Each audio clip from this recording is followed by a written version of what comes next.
Iran నిరసనకారులపై ఆ దేశ ప్రభుత్వం సాగిస్తున్న అణచివేత పరాకాష్ఠకు చేరింది.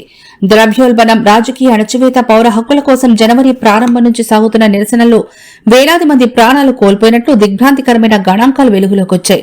2 రోజుల్లోనే మారణహోమం, విపక్షాల మద్దతు ఉన్న ఇరాన్ ఇంటర్నేషనల్ నివేదిక ప్రకారం జనవరి 8, 9 తేదీలో భద్రతా దళాలు జరిపిన కాల్పుల్లో ఏకంగా 36,000 మందికి పైగా మరణించినట్టు సమాచారం. క్షేత్రస్థాయి నివేదికలు, వైద్య సిబ్బంది, ప్రత్యక్ష సాక్షుల నుంచి సేకరించిన సమాచారం ఆధారంగా ఈ అంకెలను వెల్లడించారు. ఆధునిక చరిత్రలో ఇది అతిపెద్ద పౌర ఊచకోతగా అభివర్ణించబడుతోంది. ఈ దారుణకాండ వెనుక Iran Islamic Revolutionary Guard Corps, Basij militia దళాలు ఉన్నట్లు నివేదికలు పేర్కొంటున్నాయి. నిరసనలను అణచివేయడానికి ఇరాన్ ప్రభుత్వం ఇరాక్, సిరియా నుంచి కిరాయి దళాలను కూడా రప్పించినట్లు వివిధ నివేదికల ప్రకారం మృతుల సంఖ్య 27,500 నుంచి 36,500 మధ్య ఉండొచ్చని అంచనా.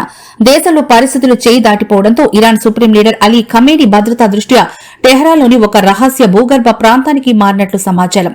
అంతర్గత తిరుగుబాటు, విదేశీ దాడుల భయంతో ప్రభుత్వం ఈ నిర్ణయం తీసుకున్నట్టు తెలుస్తోంది. ఇరాన్ భద్రతా దళాల హింసాత్మక చర్యలను ఐక్యరాజ్య సమితి మానవ హక్కుల మండలి తీవ్రంగా ఖండించింది. ఉద్రిక్తతల నేపథ్యంలో ఎయిర్ ఫ్రాన్స్, లుఫ్తాన్సా వంటి ప్రముఖ విమానయాన సంస్థలు ఇరాన్ పరిసర ప్రాంతాలకు విమాన సర్వీసులను రద్దు చేశాయి. భారత్ నుంచి ఎయిర్ ఇండియా, ఇండిగో కూడా తమ రూట్లను మార్చుకున్నాయి. ఇరాన్ ప్రభుత్వం ఈ గణాంకాలను అధికారికంగా ధృవీకరించలేదు. కానీ అంతర్జాతీయ మానవ హక్కుల సంస్థలు అక్కడి పరిస్థితులపై తీవ్ర ఆందోళన వ్యక్తం చేస్తున్నాయి.